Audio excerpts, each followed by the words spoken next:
आज बात करेंगे आद के लोगों की। एक ऐसी ताकतवर कौम, एक ऐसी सभ्यता जो अचानक गायब हो गई।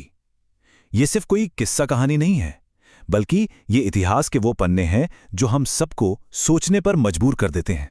जरा सोच कर देखिए, क्या हो अगर कोई ऐसा खोया हुआ शहर मिल जाए जहां हर कोई पत्थर का बन चुका हो, जहां जिंदगी बस एक पल में थम गई हो।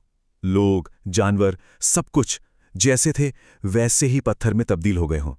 चलिए इसी हैरान कर देने वाले सवाल से इस कहानी की शुरुआत करते हैं। तो बात सदियों पुरानी है। अब्बासी खिलाफत का दौर था और हुक्म दिया गया कि रेगिस्तान में एक कुआं खोदा जाए। बिल्कुल एक मामूली सा काम है ना, लेकिन यही मामूली सा काम एक बहुत बड़े दबे हुए राज से पर्दा उठाने वाला था।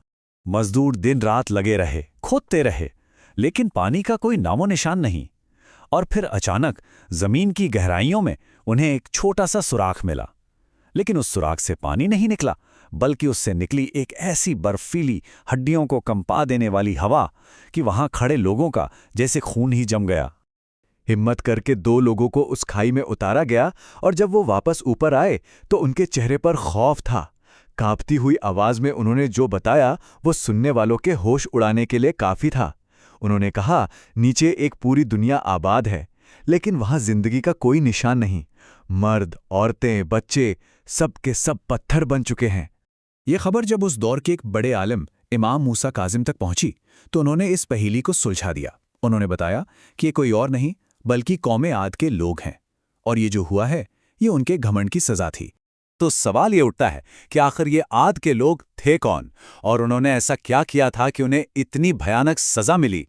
चलिए अब उनकी बेमिसाल ताकत और उनके जवाल की कहानी में थोड़ा और गहरा उतरते हैं। ये वो कौम थी जिन्हें अल्लाह ने बेजोड़ मतलब बेमिसाल जिस्मानी ताकत बख्शी थी। मतलब किताबों के मुताबिक उनका कद इतना लंबा चौड़ा था कि आज का इंसान उनके सामने बस एक खिलौने जैसा लगे। कहा जाता है कि वो लोग 120 हाथ तक लंबे होते थे।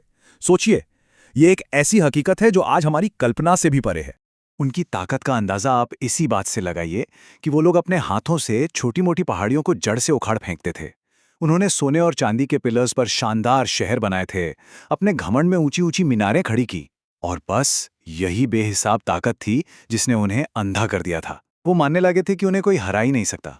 और जब कोई कौम ताकत के नशे में इस कदर चूर हो जाए तो कहानी में एक अहम मोड़ आता है। उनके बीच भेजे गए पैगंबर हुद, वो अल्लाह का पैगाम लेकर पहुंचे। उन्होंने चेतावनी दी, लेकिन उस चेतावनी को पूरी तरह से नजरअंदाज कर दिया गया। और ये कोई 1-2 दिन की बात नहीं थी। सोचिए, पैगंबर हूद ने पूरे 760 साल, जी हां 760 साल तक अपनी कौम को समझाया। ये उनके सब्र की इंतहा थी। लेकिन उन लोगों का घमंड, उनकी सरकशी वक्त के साथ बढ़ती ही चली गई। तो यहां कहानी का टकराव एकदम साफ हो जाता है। एक तरफ थे पैगंबर हूद, जिनका बड़ा सीधा और विनम्र संदेश था, उस एक खुदा की इबादत करो जिसने तुम्हें बनाया है। और दूसरी तरफ कौमे आद का घमंड से भरा जवाब, हमसे ज्यादा ताकतवर कौन है भला। और जब सब्र का हर पैमाना लबरेज हो गया, जब हर चेतावनी को ठेंगा दिखा दिया गया, तो कहानी अपने सबसे भयानक अंजाम पर पहुंचती है। उन पर आसमानी अजाब नाजिल होने का वक्त आ गया। लेकिन ये सजा भी एक झटके में नहीं आई, ये एक एक करके आई। सबसे पहले 7 साल का भयंकर सूखा पड़ा, उनकी हरी भरी जमीन बंजर हो गई। फिर जब उन्होंने दुआ की तो आसमान में 3 बादल दिखे, सफेद, पीला और काला। उन्होंने बारिश की उम्मीद में सबसे घने काले बादल को चुना और जश्न मनाने लगे। वो ये नहीं जानते थे कि वो बारिश नहीं, अपनी मौत चुन रहे थे। और बस उसके बाद 8 दिनों तक वो तबाही मचाने वाली हवा चली। एक बार फिर हवा में उनके वही शब्द गूंज रहे थे, हमसे ज्यादा शक्तिशाली कौन है। वही घमंड जो कभी उनकी ताकत का सबूत था, अब उनकी तबाही की वजह बनने वाला था। और यही पता चलता है कि आसमानी ताकत के सामने उनकी अपनी ताकत कितनी मामूली थी, कितनी छोटी थी। क्योंकि रिवायत में आता है कि वो प्रलय मचाने वाली हवा सिर्फ एक अंगूठी के बराबर सुराख से छोड़ी गई थी, बस इतनी सी जगह से, और उसने पूरी की पूरी कौम को हिलाकर रख दिया। इस हवा को एक नाम दिया गया है, बाद अल अकीम। इसका मतलब है बांझ हवा, एक ऐसी हवा जो हर चीज को बेजान कर दे, तबाह कर दे। ये कोई मामूली आंधी तूफान नहीं था, ये एक फैसला था जो सुनाया जा चुका था। जरा उस खौफ का तसव्वुर कीजिए, उस हवा की आवाज ऐसी थी जैसे हजारों शेर एक साथ दहाड़ रहे हों। ठंड अचानक इतनी बढ़ गई कि लोगों का खून उनकी नसों में ही जमने लगा। वो हवा उन देव जैसे विशाल लोगों को सूखे पत्तों की तरह उड़ा रही थी। उन्हें आसमान में उठाती और फिर सिर के बल जमीन पर दे मारती, जिससे उनके जिस्म खोखले पेड़ों के तनों की तरह टूटकर बिखर जाते। उनके बनाए बड़े बड़े महल, उनके मजबूत किले, कुछ भी उनके काम ना आ सका।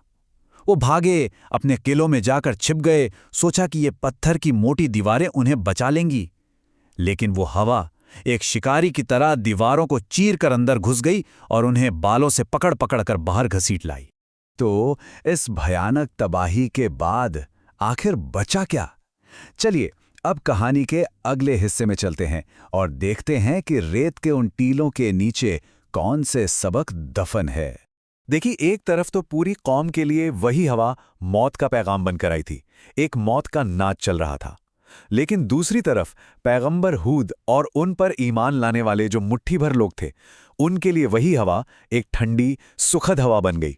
वो एक महफूज घेरे में थे जहां अजाब की परछाई भी उन तक नहीं पहुंच सकती थी। और ये कहानी हमें एक बहुत ही दिलचस्प सवाल की तरफ ले जाती है। कभी सोचा है कि अरब के जो बड़े बड़े रेगिस्तान हैं वो आखिर बने कैसे? इतनी सारी रेत आई कहां से? इसी कहानी में इसका भी जिक्र मिलता है। कहते हैं कि वो हवा इतनी ताकतवर थी, इतनी जबरदस्त थी कि उसने ना सिर्फ उन लोगों को, उनके आलीशान महलों को, बल्कि बड़े बड़े पहाड़ों तक को पीसकर बारीक रेत बना दिया। तो आज जो हम रेत के बड़े बड़े टीले देखते हैं, वो कभी एक घमंडी और ताकतवर सभ्यता का घर हुआ करते थे। तो आखिर में हुआ ये कि वो सभ्यता जो ये मानती थी कि वो हमेशा रहेगी, कि उसे कोई मिटा नहीं सकता, वो हवा में धूल बनकर रह गई। उनका नामो निशान सिर्फ रेत के जर्रों में सिमट कर रह गया। सारी ताकत, सारी दौलत, सब खाक हो गया। और ये कहानी जाते जाते हमें एक बहुत गहरे सवाल के साथ छोड़ जाती है। क्या आज का दौर उस दौर से बहुत अलग है? क्या हम भी अपनी ऊंची ऊंची इमारतों, अपनी टेक्नोलॉजी पर भरोसा करके उन ताकतों को नज़रअंदाज तो नहीं कर रहे जिन्हें हम पूरी तरह समझ भी नहीं सकते? ये सोचने वाली बात है।